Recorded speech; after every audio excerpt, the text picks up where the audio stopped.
this is gonna hurt. It's time for the Suffering Podcast. Often, that which can save our lives can also cause the most damage. The benefits get outweighed easily when tragedy strikes. Life-saving quickly becomes life-taking. Prescription medications are responsible for saving millions of lives. Prescription medications are responsible for the untimely death of so many. Food is an essential necessity that we need to survive. Food is an addictive substance that, when abused, causes ravages to your body, making it almost unusable. A pencil is an essential communication tool used to convey our hopes, dreams, and feelings. A pencil misused by the media can destroy your life. Anything on earth can cause harm if the person wielding it wishes to do so. Putting an object in the hands of a wrong person will forever change the benefits that the object can provide. I'm Kevin Donaldson here with Mike Failace, and on this episode of the Suffering Podcast, we sit down with Dave Voorhees to discuss the suffering of guns. Dave's an avid crusader for something that he truly believes in. Thank you so much for traveling all this way to get here. My pleasure. Dave, you notice there's going to be a couple screw-ups. I mean, they already happened already, but we could edit those out. There's a screw-up sitting to the left and right of me right here. Thanks for coming all this way. We really appreciate it. Especially, it's nice to have another Philly fan. Yeah. Yeah, see? Yep, Phillies are playing tonight. All of a sudden, I am not the only one here. The Mets won 10-2 today. Yeah, I'm not a Met fan. Sun shines on a cat's ass every once in a while. Hey, the Mets got a better record than the Yankees now. Well, that's not saying much for the Yankees. Yeah, Mets are right. like a glorified minor league let's stop team. talking about baseball. We got bigger fish to fry here.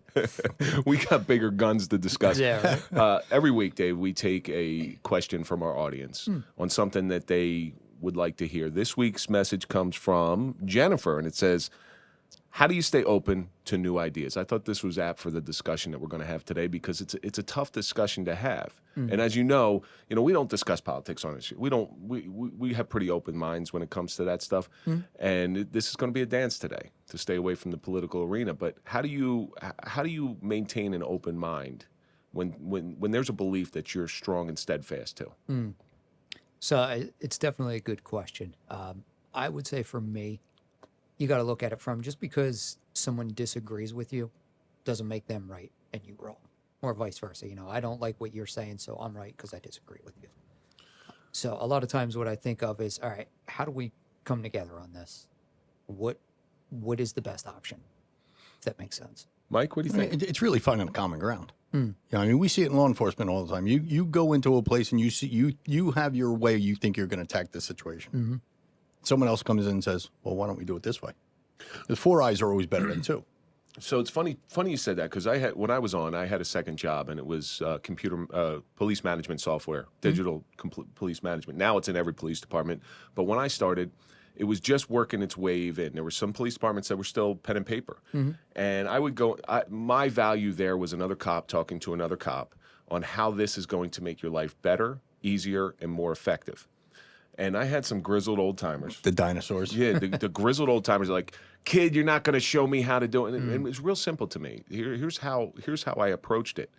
If this doesn't make your life easier, then don't use it.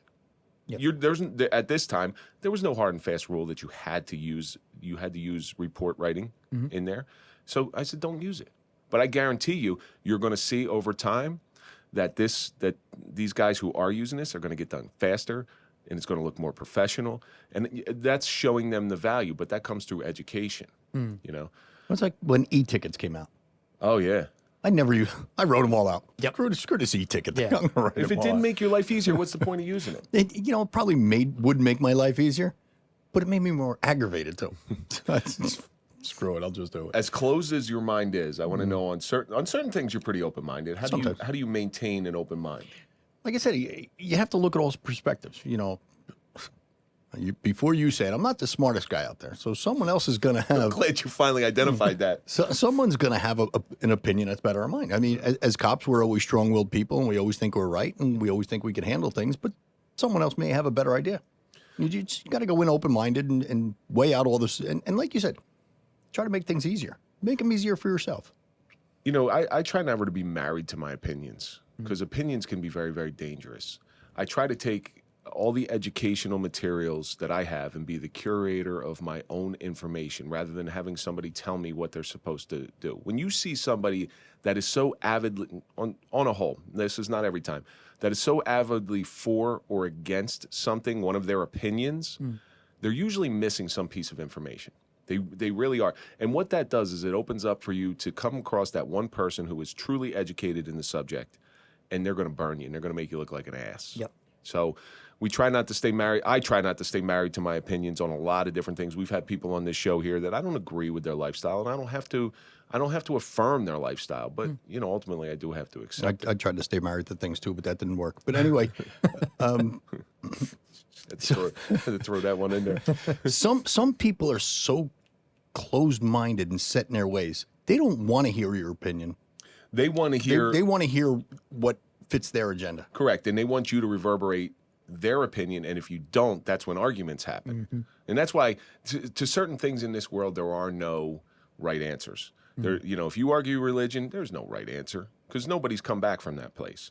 And then, you know, the other thing is politics. Both sides has their view, their point of view, and that's why we don't talk about it because there is no winning on that situation. Yeah. But just getting back to that, I know we don't talk politics, but I think that's a problem with the country now. You got the left and you got the right, and nobody wants to meet in the middle anymore. The left has their view, the right has their view, and nobody's using common sense. And it's a government for the people. I am going to make one of the first political statements on here. I think both sides are knuckleheads. Oh, yeah. I really do because they're stuck in their ways. Nobody can compromise. Because they're not meeting in the middle. Right. Jennifer, thank you so much for that question. I want to give a big shout out to our marquee sponsor. That's Toyota of Hackensack. We buy our cars from Toyota because we trust them. We don't trust everybody else. You know, that's one of the worst things about being a cop. You just don't trust everybody. Yep. But Toyota of Hackensack, you go to toyotaofhackensack.com and let them find you a car. So, Dave, long drive up here. Oh, yeah. 2.5 hours. 2.5 hours. Yep. Oh. Do you have to go through Philly? Luckily, no. I got took the Commodore Barry and then ended up going on the Jersey Turnpike. Yeah, they got all those weird names out in Pennsylvania. I used to go to Commodore Barry. I went to Widener University for a little while. Okay, down in Chester, you know, so yep, used you to know do the right Commodore there. Barry all the time. There you go. I was almost going to go to Widener. Well, you didn't make it in there. They only let us smart guys in there and good football players. Yes. Well, that's probably the reason you hit me on that one. Where'd you go? To Fairly Ridiculous? I went to Fairly Ridiculous in Madison. It's a great school. Hey, when I went to Fairly, it was top 5 rated in Playboy as a party school. Okay. Okay, so when I showed up there as a freshman, there was kegs sitting outside the door. When he showed up, it dropped into the bottom 100. No, I think it went up a couple notches when I was there. So tell us a little bit about yourself. Quick background, you know, I grew up with a single mom, was raised in the Poconos. Your mother is a friend of the show. She is. So this is like family again. Yes. Well, everybody that comes on our show is family, and that's Professor T. Teresa Augustinelli. See, I got the name right. I had the toughest time saying your mother's name. I'll bet. He's Irish, so I had to spell it out phonetically. And it's the names with the vowels at the end that I have the toughest time. It's just the Irish tongue doesn't work real well. Yep. And so that's what she said. We had another guest on. It took me. We did a 2-part episode with him, and I think it took me 2 hours in before I finally got his name right. So you're south of Philly, correct? Yes. Yeah. Yeah. So what do you do for a living? I work in law enforcement. Yeah. One of the now they do things a little differently in that area as far as hiring police, and it's a little foreign world because New Jersey, it's a competitive job market. Yeah. But they don't hire you like they bring in. Is it per diem or is it part time? What's the deal? So the way they do it where I'm at is it's part-time, full-time. So you might work part-time in a full-time capacity. So you'll work full-time hours just like all the other full-time guys. You just don't get benefits or a pension or anything like that. Other departments will hire a guy and they work 2 or 3 shifts a week. Other guys are just as needed where a full-time guy will call out or take a vacation. They need somebody to cover it. How's that with training and everything? It's very difficult. Yeah, that's got to be rough. Yeah, so that's why I had mentioned when I met with some people about trying to start a 501c3 for departments that say, hey, listen, we have a budget for our full-timers to train them, but we can't afford to train our part-timers. So, you know, the part-timers kind of get pushed to the side. And I'm like, all right, well, we do the same job. We do have the same powers of arrest, and if needed, have to make those hard calls. And you're also beholden to the same laws that every other police officer is beholden to, where you make an error, your ass is going to get nailed to the wall. Correct. And you're with a part-time partner that isn't as trained as you are.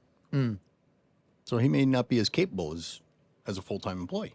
Yeah, and that's why I've sought out so much training on my own time, out of my own pocket, because I believe that if you are going to be called to law enforcement, you need to be the best trained that you can. So how do you like the job? I mean, you've been doing it for a while, right? I started in 2011. Oh, wow. So you got 11 years in. So what do you think of the job? A lot has changed over, I'd say, the 10 years when I started. Things were a lot different. And now it's very much, you need to remember you are being watched. Every second of every day. Yep. And I'm also an instructor at our Delaware County Vocational School. And where I teach there, I tell my students, you have to remember in this day and age, everything you do, you might have to give an accountability for. People have smartphones, Ring cameras, all kinds of stuff.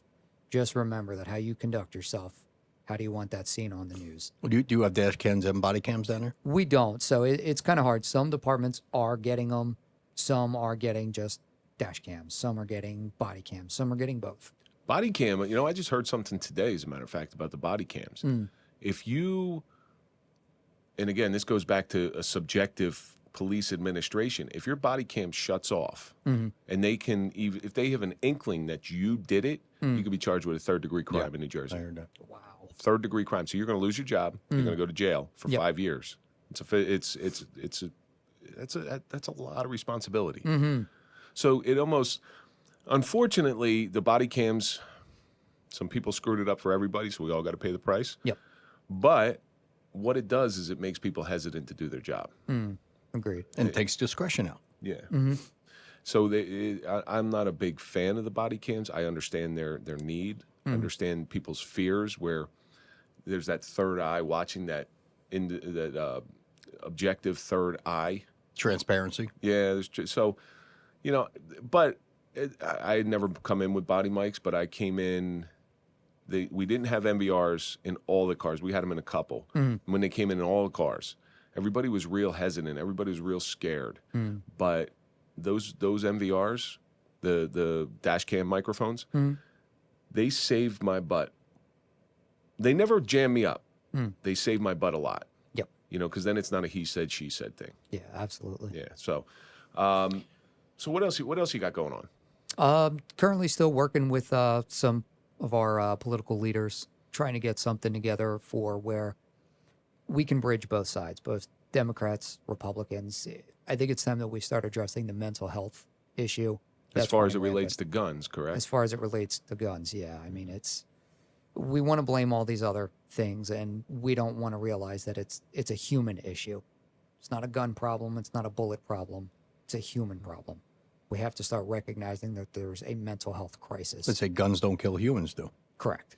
This is as damaging as a gun can be. The most damaging thing on the planet that is manufactured in the billions every day is this right here. Because this can do more damage to your character than most guns on a statistic level. Correct. Obviously, this could kill you. I've tried a couple times to do this.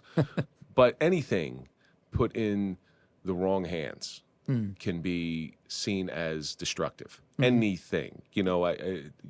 Obviously, you weren't privy to the open because all you do is try to mess me up. You got something like prescription medication. Yeah. So prescription medication saves millions of lives. Prescription medication takes millions of lives. So and it ruins millions of lives. Right. Yep. And you can go pencils, you can go food, you can go all different, the whole gamut of thing, the abuse of anything. Yep. And the abuse of guns. Guns seems to be the hot topic button right now because there's, the school shootings and things like that. So people are real hyper aware of everything that's going on. Isn't it really guns getting into the wrong hands? I think that's the case. What we're all here about today. At its essence, the Second Amendment. Okay, I have a theory. Actually, I know what the Second Amendment was written for. The Second Amendment is the right to bear arms. Correct. All right. Do you know? Tell us a little bit about why you think the founding fathers put that in the Constitution. I think it's a twofold measure. It's one, it's to keep the government accountable to the people. And one, it's for the protection of that person as well. So it's the protection of life, liberty. I mean, that's why our forefathers had the vision to say, hey, we need to write some ideas and some laws out just so we don't end up with the same rule that we had over in England and Britain. So the reason that I read a lot of different things on this, is that was put in the Constitution to guard against a tyrannical government. Correct. So we never went back to what we had with England, the abuse. Less than protection. It was put in there primarily for that. And if you want my case in point to this, is in 1933, when the Nazi Party took over Germany, first thing Adolf Hitler did was take away all the private guns. Correct. And what does that do? All of a sudden, your citizens can't defend themselves. Mm-hmm. So there's the history lesson right there of why that amendment is so important. Mm-hmm. Now, that being said, because of my personal incident, I can't stand guns. Like, I don't like them. But that's me. I'm glad there are people who do. Yep. I really am glad there are people who do. So, I mean, are you personally, what's your personal feelings on guns? Me personally, I grew up very pro Second Amendment. My family's very pro guns, pro Second Amendment, but they're also very pro training. We're not just going to give you a gun and say, here, go, shoot outside and shoot some cans. You're going to learn gun safety. You're going to learn proper handling of weapons. Our family, we learned if you got a temper, you shouldn't have a gun. It's one or the other. You've been out drinking. If you've been shouldn't have a gun. You've been out drinking, that to me is just common sense. If you're going to go out and have some drinks with some buddies and all that, leave your gun at home. Mm-hmm. If you're with a bunch of buddies, the last thing you need is to be drinking and then get into an altercation. Regardless of who starts the fight, you're the one that's going to look bad. It's not going to end well. No, it's not going to end well. That's a rookie decision. And I hate to use that term rookie because I think it's a derogatory term. But a rookie, a new officer, will carry his gun. I swear they sleep with it. 24/7. Yeah. Look at me. And they'll put the bulge. They'll put a polo shirt over it, and you can see the bulge in there. But all that's an ego thing. And pronounce it. So oh yeah. Yeah. In today's day and age, that's not something you want to do all the time. After 6 months on the job, I put that thing in the locker and kept it there because it just became a huge liability after that. There were plenty of times I never took my gun home. I left it in my locker at work. Yeah, I leave mine in my locker, and then I just take my off-duty home. Yeah, that's what I did. And there's many of us that pretty much do the same thing. Because I see the value for it. Like, I have a lot of deer in my neighborhood, so the one of the reasons why guns are good for me is I'll always have food. Yeah, exactly. So as a police officer, you've seen some pretty nasty calls with guns, some abuse of guns. I have. Do you have any that stand out? I have several. One was back a couple months ago, which I was actually awarded a Life-Save Award for saving a young man's life. He was shot in the abdomen and nearly lost his life. So as a young man under the age of 18, can't speculate or obviously talk about what happened, but he was shot in the abdomen. I was the first one on scene. And again, as I've said, I'm very big into training. Very big into, as a police officer, how many times are we the first ones that we're there before fire? We're there before EMS usually, and we're the ones that have to start. And it usually feels like an hour before EMS gets there. And it's only a couple really minutes. Is. You're like, you're waiting to hear those sirens in the distance. And you're like, man, it's been forever. And in 2 minutes might have gone by. But we have to see the worst of the worst. We have to deal with a gun, say, that might be in somebody's hand that it shouldn't be in. Illegal guns, specifically illegal guns, or guns in the hands of maybe somebody grabbed a legal gun that shouldn't have it. There's a couple different theories that I have with that, but you being a police officer, you grew up one way, believing in the Second Amendment. You being a police officer, has it changed any of your views on guns? I still say that people do have the right to own a gun, but responsibly and legally. There's too many guns that are out there where we see guns with obliterated serial numbers. Well, we know that's not a legal gun. But then people that are getting charged with gun crimes, they do negotiate a guilty pleas. They know that, they're probably going to get out in half the time. So it's like, where's the accountability start and where does it end with guns? I still say that I believe in the Second Amendment. I believe in an individual's right to own a gun, to carry a gun. I believe in person's right for concealed weapons. But again, legally and responsibly. Mike, you were a police officer for 20 years.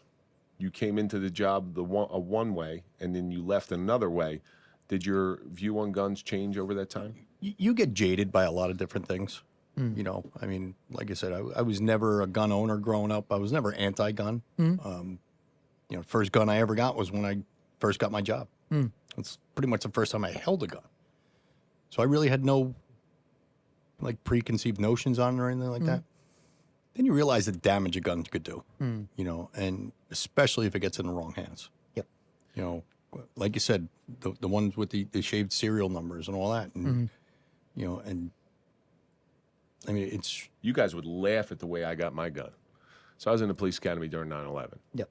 And our department recalled us. We go back to the department. The lieutenant pulls me in the armory, says, we hadn't qualified yet. Yeah. Says, here's your gun. Don't shoot anybody.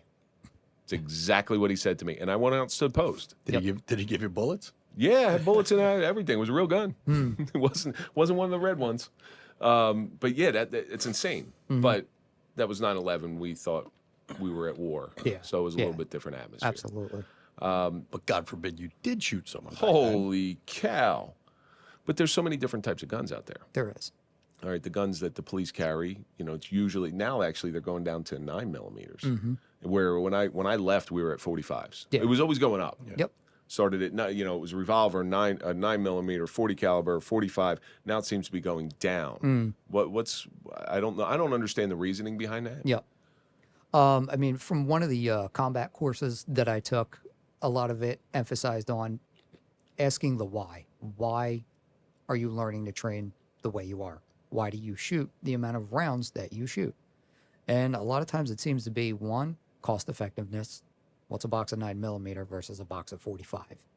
Okay. Well, I know ammo's pretty short Yeah. right now. And manageability. You're getting some people that are coming out of the academy that might be thinner or, you know, can't handle a 45. And so what do? We go to a 9mm because it's more manageable. And females in law enforcement. Yeah. I mean, I don't want to, you know, pick on them, but obviously they're not as, some women aren't as strong as guys, and they can't really handle it. I mean, I've seen girls who couldn't handle a shotgun. But I've also seen some females that I'd take to watch my back Well, any day of the week. I've seen over guys some who can't people. handle a shotgun Yep. also, so I'm 'Cause not I've just, worked I'm with not some just picking on females. women. I'm like, listen, she can watch my back any day. Well, I always say that one of the best police officers I've ever worked with was a female. His name, I think fantastic. because they're more focused and attentive to detail. his name Mike Failace. Oh, shit. But I do know recently in the town that I work in, somebody was in the police academy. This is probably 2 years ago. Couldn't pull the trigger. Yep. You know, if you can't pull the trigger, That's that's a concerning. problem. Yeah. That's a problem. You know, if you got to squeeze so hard, maybe you should have trained a little bit. Why don't you go get a gripper? Yep. And I put that onus on them. Well, yeah, again, that comes down to grip strength, and that comes down to being able to qualify because you're squeezing that gun and you're punching it now because you're squeezing the hell out of it and the gun's shaking and you're punching down and, you know. Yeah, but you train. Shame on them for not training. You know, you train to run when you go through the academy. You train your body Yep. to get through the rigors of the physical training. That should be something that you train as well. And as cliche as it is, I always tell people, I train like I fight like I train. Right, practice. Absolutely. If I'm training in jiu-jitsu, I want to wear as much of my gear as I can. When I was training with a guy in Krav Maga, we were doing simulated street fights, resisting arrest. How about capoeira? That's Mike's. 'Cause Not too much. He likes Brazilian dance fighting. Andrew just see, I don't have the Latin tongue, Andrew. Capoeira? Capoeira. I'm going to say capoeira. Capoeira. I'm going to just do it to piss him off. That's all. You got to roll the You can R. see him, he's like, Capoeira. Capoeira. That's why we need more Latin police officers to do capoeira. They do the merengue and all that. But there's all different types of guns. there is. You know, you got your handguns, and the buzz term now is assault weapon. Ugh. Assault weapon. Anything that's long and looks funky. Like I've seen shotguns that look like quote unquote assault weapons. Yeah. All you got to do is put some fancy dresses on them, and they can dress them up. So what are the different types of guns that people need to deal with?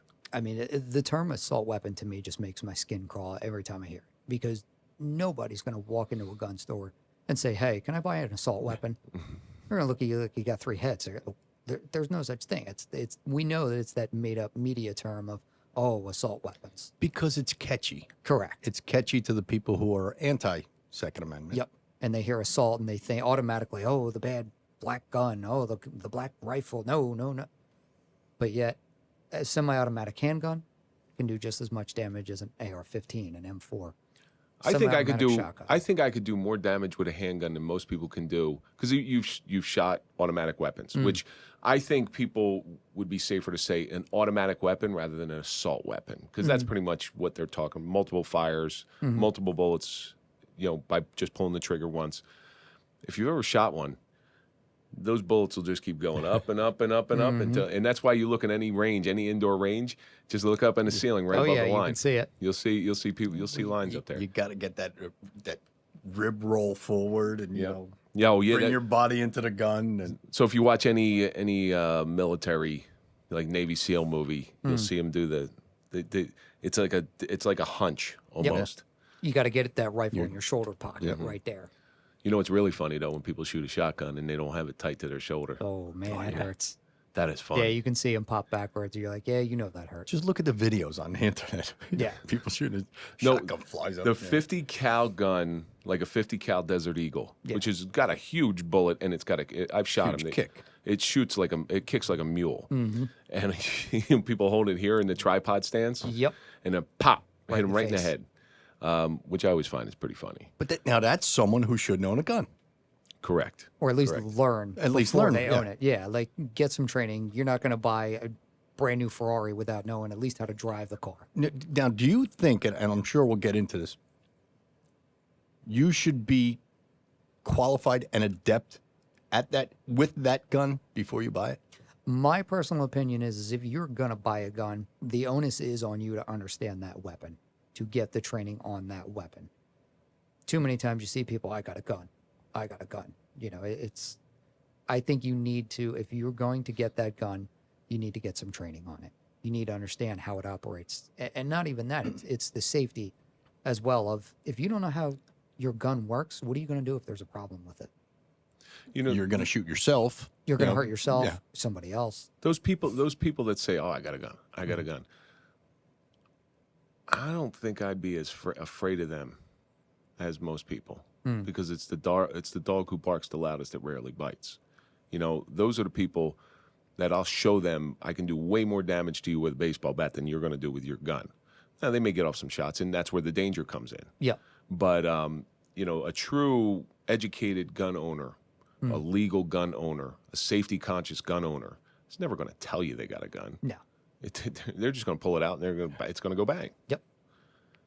Without a doubt, yeah. It's the guy that announces it that you don't. It's the quiet guy that'll just walk away and come back. That's the guy you got to be afraid of. So what is a true assault weapon as it's defined? So there are so many different interpretations of it. You hear assault weapon. Is it because it shoots more than one round when you depress the trigger? Is it because it's painted black? We joke around a lot of times in law enforcement. You could take a pen and paint it black, and now it's a tactical pen. Like, what makes something an assault weapon? People just like the idea of an M4, an AR-15, AK-47. That to them is an assault weapon, and never even thinking about a shotgun that's semi-automatic and is also black. It's that round. It's that idea of it's an assault rifle. So don't you think that might be the first thing that we got to change is we got to change people's vocabulary? And I absolutely think that, the last meeting I had with a senator was that we need to change the idea of what I don't want to blame. Any gun's an assault weapon. And it can be. Anything in and of itself. You could get a potato gun, paint it black, and if it can shoot multiple potatoes, what do we have now? A semi-automatic assault potato gun? Well, but can a car be an assault weapon? Correct. That's my point. And that's the other thing. So if I have an illegal gun and I have it for nefarious purposes, and I shoot it at somebody, isn't that an assault? And it's an assault with a weapon, hence it's an assault weapon. And so that in and of itself is where you have to say, all right, we know where the term assault rifle, assault weapon, where it came from. Why was it originated? Well, we know why it was originated, but no one, any meeting I've ever had, no one can truly explain to me, give me an exact definition of an assault weapon. No, they're willing to make laws about it, though. which is scary because Right. it's like you want to make a weapon about law about something you're not 100% versed in. Like I said, you drive a car into a crowd. Is that an assault vehicle? But you're driving into a crowd to hit people and hurt people, injure people, kill people. Now, to They your, don't consider an assault car. and to your point, if that happens, who do they blame? Do they blame the car or the driver? Yeah, they blame the driver. But yet, if somebody gets a shotgun and does the same thing in a crowd, who do we blame? They blame the shotgun or the assault weapon. And that's where I'm like, I don't understand this whole, okay, well, we'll blame the car. All right, now blame the gun. Well, it's as I see it, because when I was a kid, I'm 48 years old, and the school shootings weren't out there. I'm sure they were, but we never heard about them. Well, the first real one we heard about was what, Columbine? Columbine, yeah. That was the one that really opened everybody's eyes to everything. Those kids were out to cause mayhem, whether it would be with a pipe bomb, a homemade pipe bomb, or a car into the school. That was just their path of least resistance to get in there. But I think it also has a lot to do with with conflict resolution. I see this with my kids. Yeah. I teach my kids conflict resolution. They get into a fight with somebody, I sit them both down, and now you got to go talk it out. Yeah. The schools don't want that. The schools actually frown upon that. And my son got into a fight, and they tried to make him sign this contract to say you guys are going to stay away from each other. I swear to God, it's a contract. And I shoved it back in the vice principal's face, and I said, "I'm not signing that. You can shove that up your ass." Yeah. I may have said that. I'm sorry. I think I said that. I apologize now. Yeah, I apologize now. But, I told the vice principal, I said, I did your job. I sat these guys down. I taught them how to work out their differences. Yeah. What you're doing is anesthetizing the situation. You're making them cave up and not deal with it until it builds up into something bigger, and then they just let it out. They just let it out. Absolutely. So that lays Now they're in violation of the contract that they just signed. Yep. correct. Yeah, and plus their life is over. So I think it has less to do with, my personal opinion is, it has less to do with guns and more to do with how we teach the next generation coming up. Yep. Would you say that's a fair assessment? Again, it's not a gun problem. It's a people problem. And Well, let's go through the definitions. So obviously, pro Second Amendment, they want the gun laws as loose as possible so they can, because some people just like guns. And why do you shoot guns? Because shooting guns is fun. It's a fun thing to do. If you go to a range and you shoot a gun, properly go to the range, it's really like an aggression release. Right. Target shooting's a lot of fun. Target shooting's great. It's great. And some people use it for hunting. But let's talk about some of the arguments that separate us. The anti-gun versus the pro. I hate to say anti-gun, the people who want to really clamp down on gun control versus the true Second Amendment people. What are some of the arguments? Advocates. Gun advocates. there you go. What are some of the arguments of each side? So what I'm seeing on one side of, people that think that no one needs a gun. You have the police, or no one needs a gun because you can get a dog or an alarm or whatever. And then you have people on the other side that are like, everybody should own a gun. It's one of those, like you said, it's a very hard topic. It's something where, how do we bring people together? How do we say, all right, let's listen to your point of view and let's listen to your point of view. And how do we meet in the middle? Again, I think people have the right to own guns. Some people don't. Some people do. But how do we bring them together? How do we say that, you know what, just because you think that no one should own a gun doesn't make you right and everybody else wrong?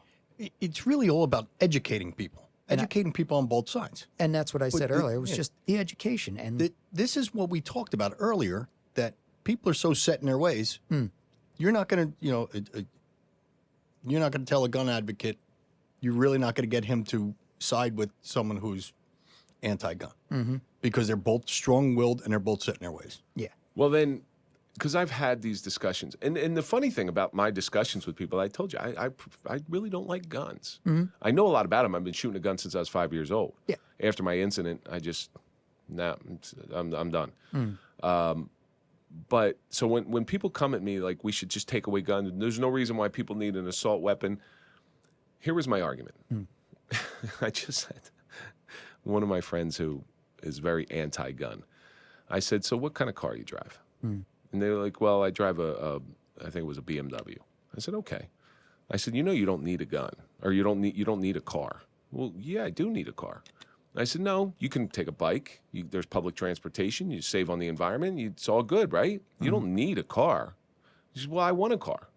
Oh, okay, you want a car. All right, let's go one step further. You got a BMW, and they had a high-end car. It might have been a Mercedes. They had a high-end car.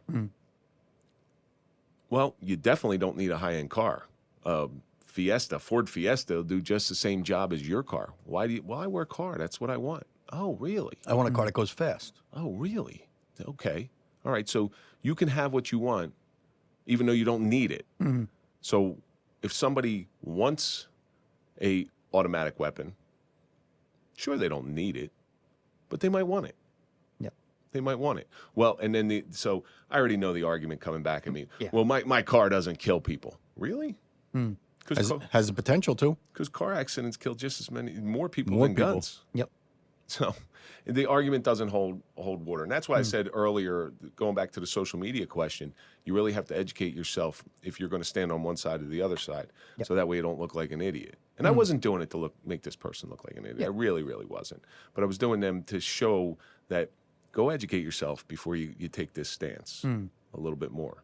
So we have this problem in this country with the quote unquote assault weapon ban. Yep. But there's got to be another way around it than just to ban stuff, because you can't just get rid of everything that causes damage. Correct. So what's some of the middle ground here? So the middle ground is, I think, again, it goes back to, I think we need to address the mental health aspect of this. You know, if you go and get a gun, you're doing a criminal background check. That's it. There's nothing. What constitutes mental health background? And so that's where it's, I've been meeting with a lot of people on, what do you think we should incorporate? That if you're going to get a gun legally, because if someone really wants a gun legally, they're going to do what they need to do legally. They're going to follow the law. They're going to get their gun. They're going to do the background check, whatever they need to do.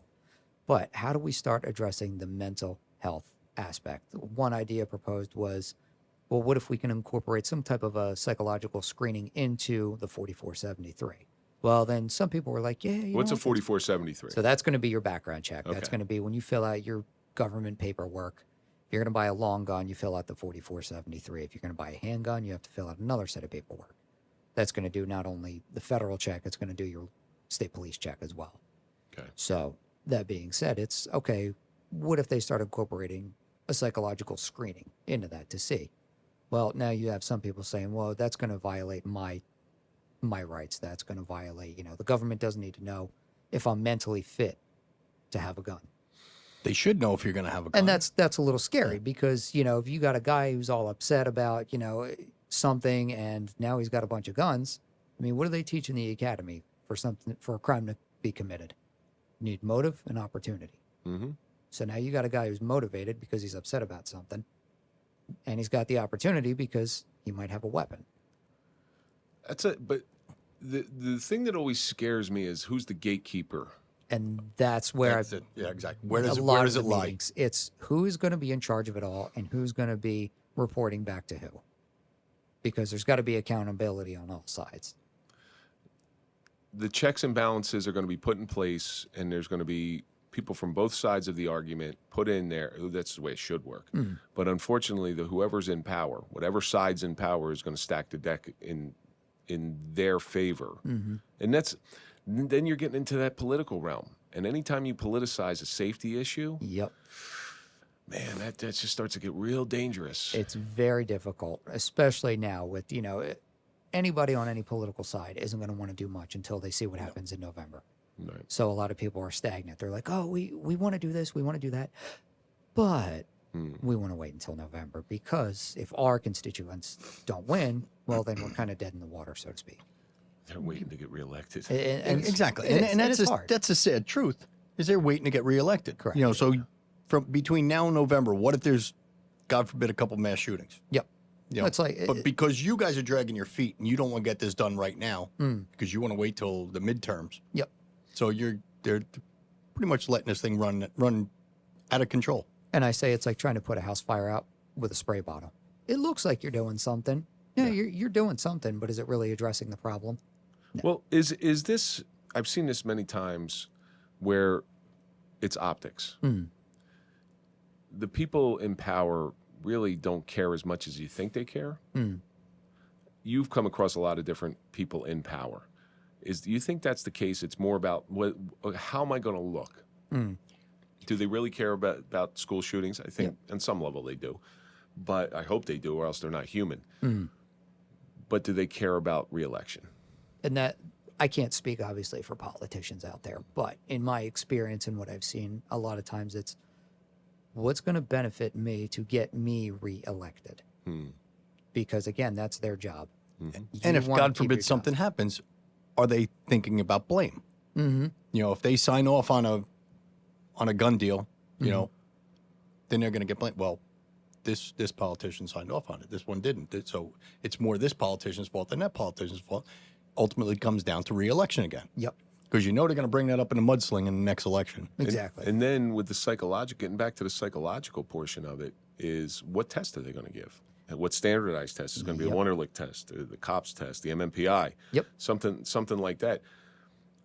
A legal gun owner is going to do whatever they got to do to get a legal gun. You know, so if you got to sit down there for a 600 question test, they'll do it. They'll do it. They'll begrudgingly do it. Yeah. So, you know, the funny thing is you getting involved in the gun debate, you're putting yourself in a very sticky situation. And because you have to make it palatable to both sides. Correct. And that's a lot of my meetings have been, listen, I'm not coming at this from pro-Republican or pro-Democrat. It's about humanity. It's about what is the right thing to do. How do we bridge the gap between Republicans and Democrats, red versus blue? It's always us versus them. There's got to be a common ground. If everybody just doesn't want to change and I'm always right and you're always wrong, well, obviously what we're doing now isn't working, right? Well, both sides got to come out with a win. They got both sides got to give a little bit too. Correct. And that's the thing. It's no, you're not going to touch our Second Amendment rights. Well, no, nobody's trying to touch your Second Amendment rights. Oh, you think everybody should have a gun? No, that's not what I'm saying at all. Should Ted Kaczynski have had a gun? And see, that's the thing. Yeah. So a lot of times people will take what they want to support their own conclusions. They'll infer what they want to say. Oh, well, see, I'm right and you're wrong. But it's not the Ted Kaczynskis everybody's worried about. They're obviously, Ted Kaczynski is the Unabomber, for those people who don't know. It's not that type of person that people are worried about. It's the person that, well, I don't want to say looks like him, but maybe looks like you. Where you might have nobody can look into your brain. Nobody can see what underlying mental issues that you may have. You know, especially people with mental issues, they're very good actors. They can act the part. Yeah. And there are going to be people that slip through the cracks. Sure. But if you're able to catch 1 or 2 out of 5, 1 or 2 out of 10, it's still better than status quo. It's still better than the way it is now. So there's some validity to that, but ultimately gun control, you know, even if let's take the anti stance on it. If they want everybody to hand their guns in, well, the criminals aren't going to hand their guns in, so we still have a gun problem. And now we got a dangerous gun problem. Well, you know, that gets back to what you said before. If a legal gun owner wants to get a gun, they're going to do anything they have to do to get a gun, whether it take the psych eval, you know, all that stuff. If an illegal gun owner wants to get a gun, that illegal gun owner is going to do anything he has to do to get a gun. Yep. And, you know, no matter what laws they put in place, I'm telling you right now, no matter what they put into place, illegal guns are still going to come into this country, smugglers, because there's money in it. Absolutely. Money, you know, they've been fighting the drug war since the Nixon days in 1972. Well, guess what? Drugs are still coming into this country. So I think they actually just declared they lost the war on drugs, believe it or not. So, and they're losing the war on guns. I think a lot of the automatic weapons are coming from the Philippines now. So there's that problem out there, and whatever they put into play is not going to solve illegal gun flows and illegal gun influx into this country. So what you're trying to do is you're clamping down on legal gun owners, which I don't necessarily agree with. Yep. So whatever you do, whatever progress you make, the dance you're going to have to do is to make it palatable to the anti and the pro. Yep. How does that happen? Like, what does that look like? And it's very funny because I love talking to people that don't agree with my opinion, because if you're constantly with people that agree with you, you think you're always right, and there's no problem. That's why I like talking to Mike. and We you don't- rarely agree on anything. And you don't learn. You don't learn anything. You don't learn how to intelligently debate. You don't learn how to have a conversation because everybody you're with thinks you're right and you think they're right. So, hey, we're always right. It perpetuates your own mindset. Yes. And so it's, Republicans running with Republicans and Democrats running with Democrats, and we're always right. No, we're always right. It's okay. Explain to me your point of view. Why do you think I'm wrong and you're right? And let's have an intelligent conversation instead of when you watch like some of these political debates. It sounds like kids arguing over candy. It really does. No, you're wrong. No, you're wrong. Well, You're a poopy head. it's I literally. know you are. I know you are, but what am I? And it cracks me up because I'm like, they literally are, oh, I'm going to be different. When I get elected, I'm going to do this. And they just become more of the same. No, the big buzz term is change. Oh, it change. What change? Yeah. What are you going to do? Change your underwear? Yeah. What are you going to change? Yep. You're gonna, and then I've seen this in small town politics where people get into politics with the best intentions. Yep. They really do, especially small town. They get in, they want to change certain laws in there, and they get in there and they see what the machine is like, and they're like, nope. And then they don't run for re-election when those are the people that should be running. Yeah.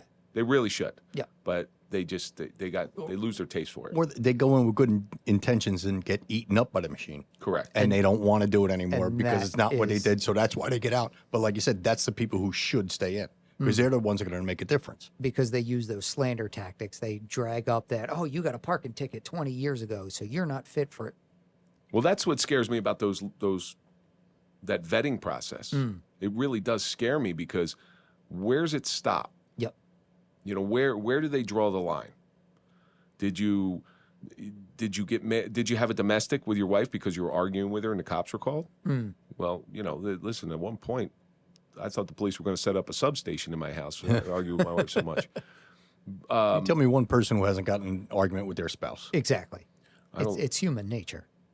That's the gay debate because they're going to start arguing with each other and they're going to get divorced. And I'm like, I told you, don't do it. But that's another political hot topic that we're not going to talk about right now. But what's the criteria?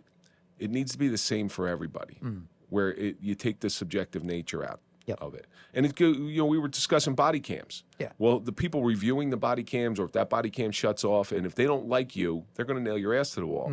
If they like you, they're going to say, oh, it was a malfunction. Yep. You follow me? Oh, and it's going to be the same thing with vetting for gun permits. Well, we don't like this person, and he's got a parking ticket, so we're going to take that away. That ability and that subjectivity needs to be taken out of the hands. Yep. But I don't think there's a specific checklist you can have. You know what I'm saying? It's not a distinct checklist to say, okay, 1 through 10, if you check off all those boxes, you could buy yourself a gun. Yeah. Because every case is different. Every person's different. Well, let's think about some of the hot topics that if we were the lawmakers, 3 of us here, what are some of the hot topics where you think it would exclude people from having guns? I think a lot of it. If you had this is pure opinion. This Yeah. is not based on any law. I just Yep. want to make that very clear. Yep. I mean, the first thing is, again, how do we address the mental illness crisis? Because that's the best way to describe it. It's a crisis in this country. Without a doubt. Since COVID, it's gotten exponentially worse. People forgot how to be human. Yeah. They were locked up for so long by themselves or with their family members that they forgot how to interact with other human beings. And I think it has to deal with how do we not only clear someone from background check criminally, but how do we address the mental illness? Do we say that every person who wants a gun permit should have to meet with a psychiatrist, and a psychiatrist has to sign off on it? But then again, it's where do you draw the line? Well, that psychiatrist didn't like me because, I said they were ugly, so they didn't sign off. We see this in the police world. So one of the police psychiatrists, he actually got sued by the PBA, where he was a shill of the departments. If the department didn't want you, Yep. my department used psychological tests as punishment because if you've taken them, there's some punishing things. I got sent for 5. Yep. And hey, listen, I passed it. Fooled every one of them. He knows how to cheat. He took them so much he knew how to answer them. The first one, he was a little sketchy on. Second, third, fourth, fifth, he aced them all. Our doctor friend, who we both dislike, tried to give me my 6th. Yep. And there's a rule that how many you can take. Ah. There's a rule. And I said, I got to take another one. He's like, how many have you taken? I said, this is number 6. He goes, I can't give this to you. Because there's a certain amount of time frame that you can only give so many of them, because then you start learning the test. Yeah. So it invalidates the test. So yes, I invalidated the psychological test. I don't know whether he was bullshitting me. I never seen any law on that, but he did not give me the test. So you run into that because it's a human test. It is. It's administered by a human being. Yep. So they need to come up. I think the first step is they need to come up with some sort of standardized test on a computer that's given by somebody that's some sort of artificial intelligent, just not a person. And the psych evals are subjective too. Of course they are. I was given the Rorschach test. There's nothing more subjective than a Rorschach test. That one looks like a blonde with big tits. That one looks like a brunette with big tits. But that's my fear with the mental, with the psychological stuff. Yep. So it has. It's a good way to pass a psych test. Go out and grab yourself something to eat real quick before. Go to like the Grand Saloon over in Clifton. Go out and get yourself some. Next time you come up, because your mother's coming up, we got to take you out. I'm sorry to get off topic, but Okay. So Grand Saloon is one of our sponsors. Okay.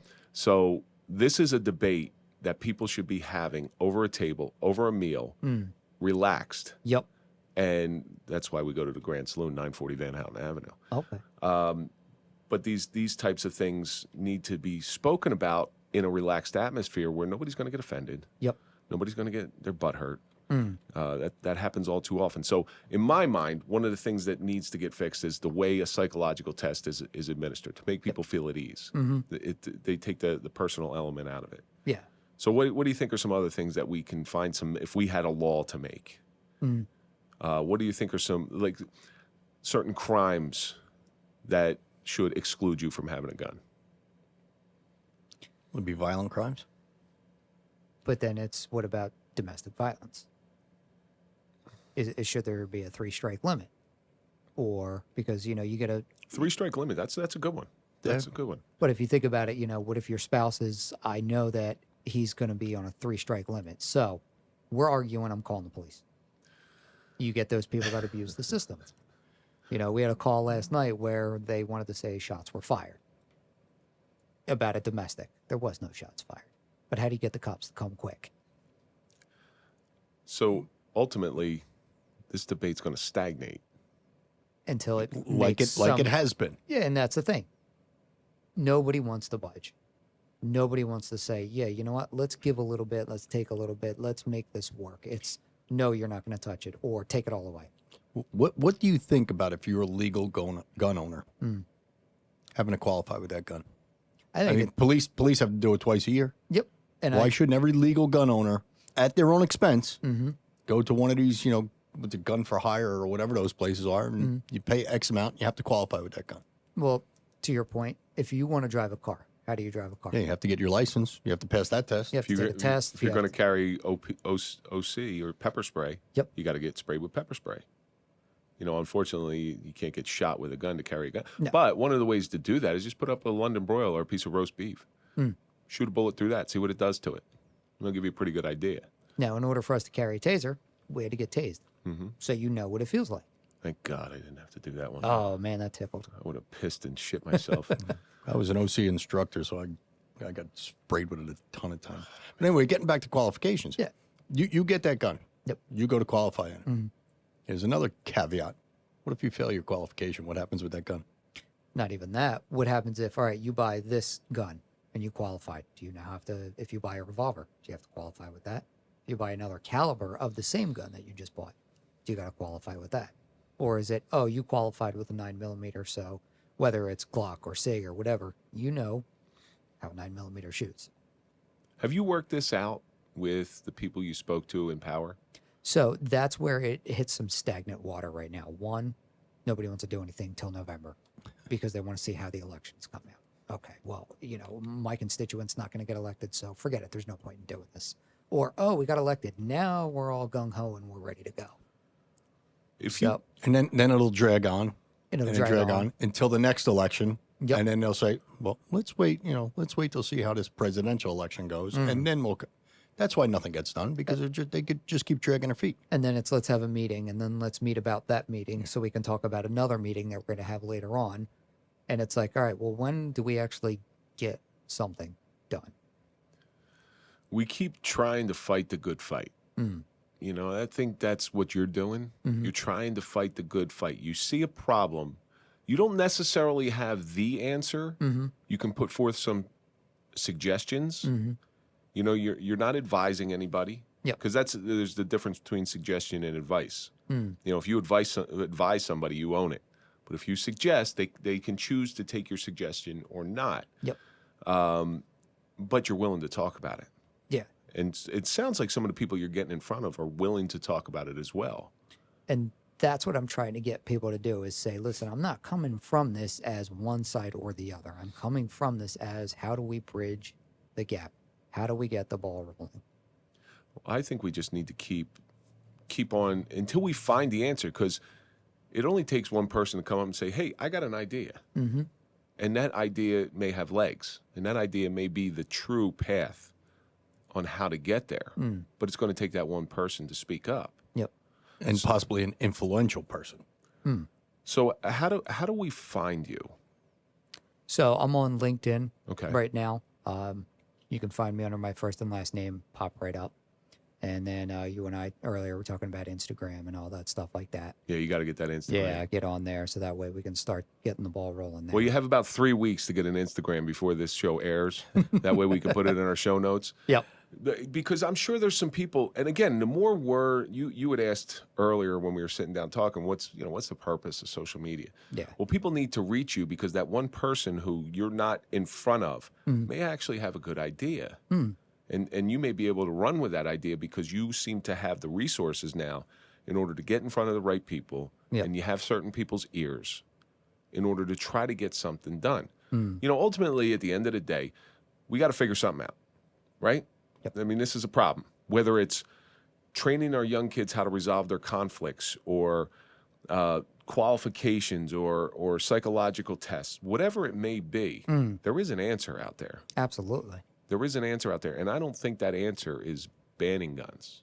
No, because all that's going to do is keep legal gun owners from accessing guns. And they're not going to turn their guns in. I hate to tell you. Legal gun Never owners, happened. they're going to say, fight me for them. Put it this way. Look at the Australian gun ban. What happened there? Crime went up. Exactly. A lot. Nobody wants to admit that, but there was a gun ban, and crime went up exponentially. And Is it still banned?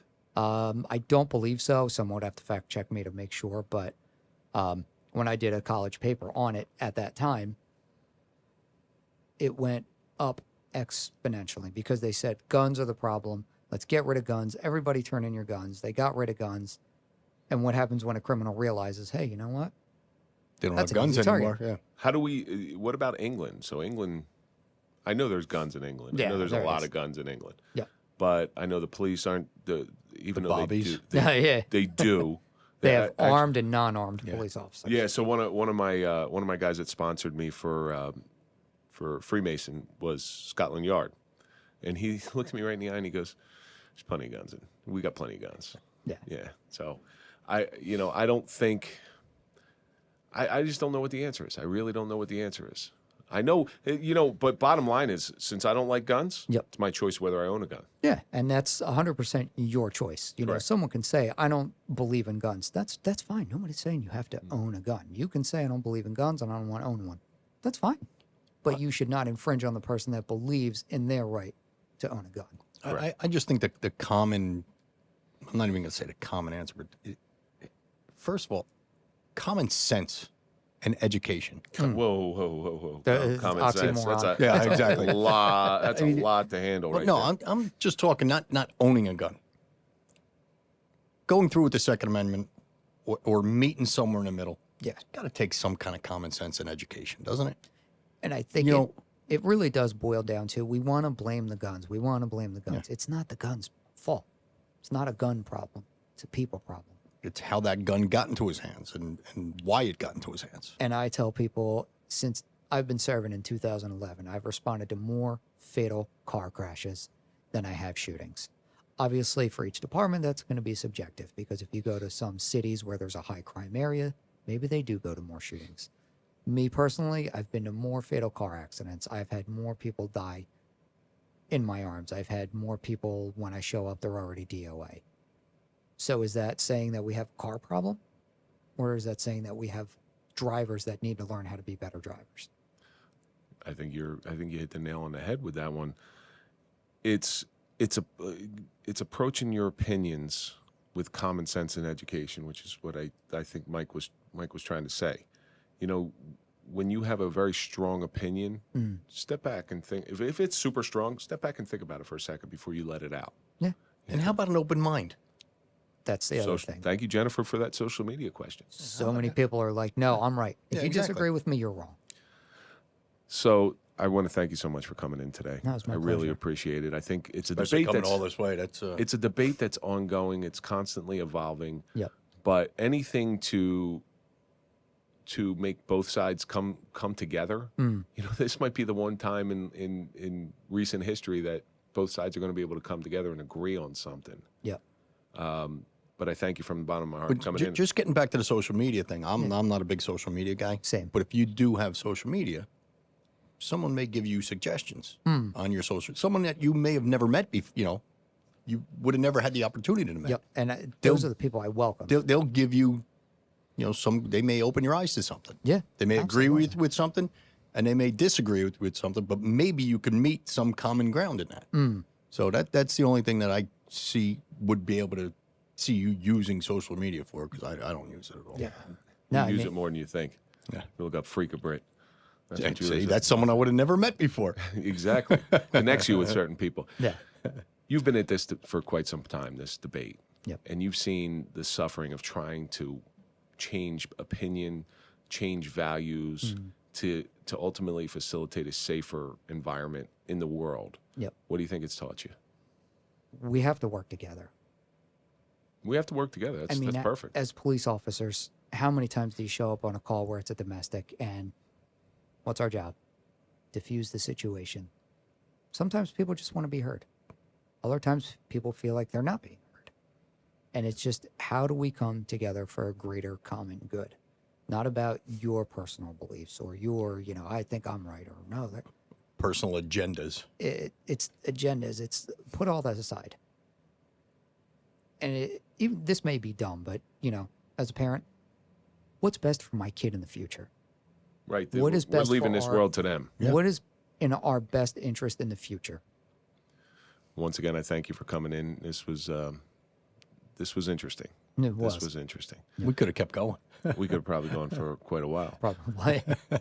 That's going to do it for this episode of the Suffering Podcast. And as always, we think about what we learned. First thing I learned is Dave needs Instagram. That's the bit. I'll be jumping on that one, so stay tuned. That's the big one. Guns aren't for everybody. Don't perpetuate your own mindset. Approach your opinions with common sense and education, but most importantly, anything in the wrong hands is dangerous. And that's going to do it for this episode of the Suffering Podcast, The Suffering of Guns, with Dave Voorhees. Follow us on Instagram, Facebook, and Twitter. Follow Mike at Mike_Failace. Follow me at Real Kevin Donaldson. Soon to follow Dave on Instagram. By the time this airs, we'll be able to follow All right. Dave as well. I'm looking forward to it. And of course, follow the Suffering Podcast. If you like what we're putting out, subscribe and like. Don't forget to hit the bell so you get notified of all our new videos. And we will see you on the next episode of the Suffering Podcast.